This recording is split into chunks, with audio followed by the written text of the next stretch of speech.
Assalamualaikum warahmatullahi wabarakatuh. Selamat pagi anak-anak. Ya.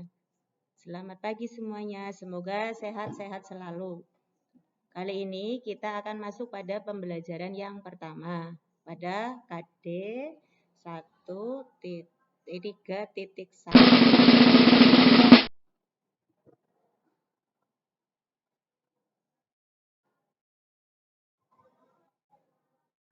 KD 3.1 akan membahas tentang mengenal pemfungsian perangkat keras dan sistem operasi serta aplikasi. Pada RKS itu ada di bab 1 tentang teknik komputer.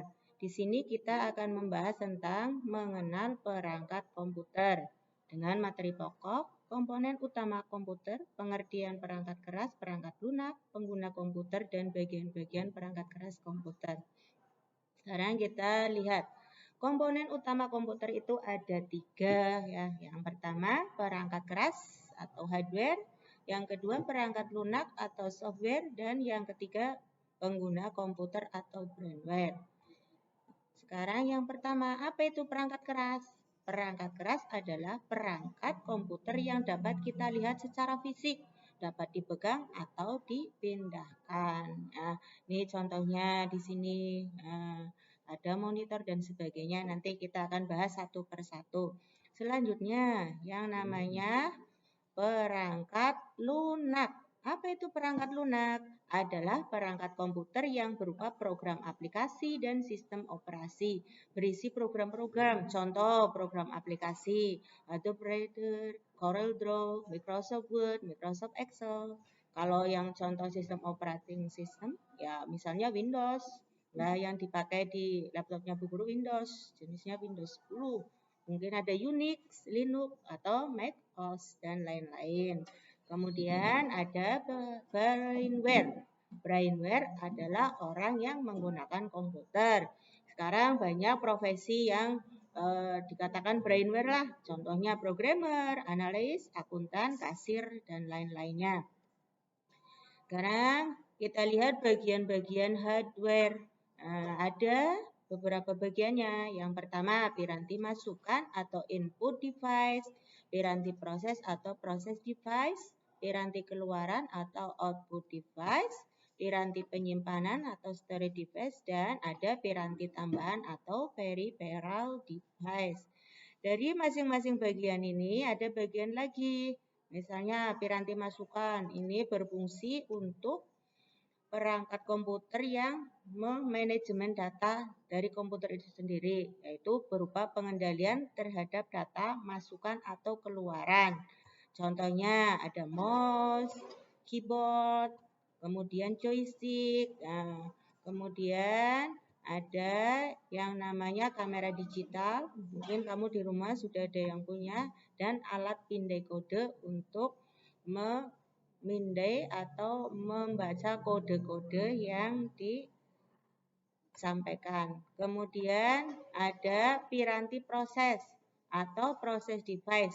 Alatnya hanya satu, namanya CPU, CPU, kepanjangan dari Central Processing Unit, yaitu perangkat di mana instruksi program diproses untuk mengolah data yang sudah dimasukkan lewat komputer. Ada di antaranya prosesor. Ya.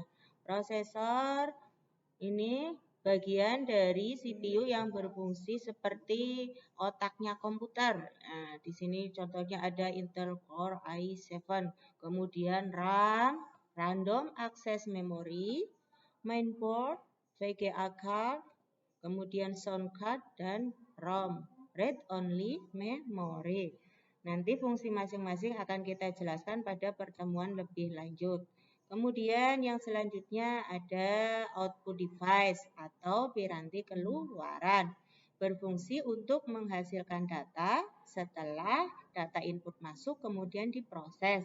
Ada contohnya yang pertama monitor. Monitor ada berbagai macam. Ada monitor LCD, CRT, ya, kemudian monitor plasma dan sebagainya. Kemudian proyektor dan lain sebagainya. Kemudian ada yang keempat storage device atau media penyimpanan.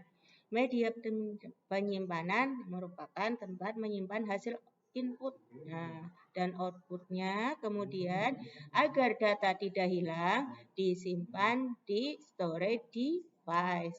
Contohnya ada penyimpanan yang paling besar, ini ada di dalam CPU. Namanya hard disk, bentuknya seperti ini ya. Kemudian yang kedua ada CD, DVD dan chip. Mungkin untuk CD dan DVD kamu sudah biasa lihat ya. Kemudian chip itu bentuknya kecil sekali ya. Lihat antara tangan dan ini ya, kelihatan kecil sekali. Kemudian yang selanjutnya flash disk, bentuknya bermacam-macam. Mungkin ada sudah yang punya di rumah, ada berbagai merek dan berbagai penyimpanannya juga berbeda-beda. Ada paling besar sekarang mungkin ada yang 72 giga ya itu. Nanti bisa kamu kalau sudah punya bisa dipakai pada waktu praktek.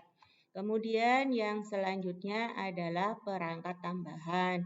Biasanya ini perangkat yang tidak harus ada ketika komputer dipakai. Karena ini hanya untuk tambahan jika kamu memerlukan aplikasi yang lainnya. Contohnya untuk hub atau switch, kemudian modem apabila kita ingin menghubungkan komputer dengan internet. Kemudian ada banyak lagi yang lainnya. Dari materi ini sudah selesai, bisa kita ambil rangkumannya, yaitu yang pertama, bahwa 3 komponen komputer itu ada 3, yaitu hardware, software, dan brainware. Kemudian hardware adalah perangkat komputer yang dapat kita lihat secara fisik, bisa dipegang atau dipindahkan. Dan perangkat keras atau hardware komputer dibagi menjadi 5, yaitu input proses, output, storage, dan peripheral device. Demikian pembelajaran kali ini. Semoga menjadi manfaat dan ilmu yang 100% dapat menjadi maslahat dan amal. Ibu akhiri, wassalamualaikum warahmatullahi wabarakatuh.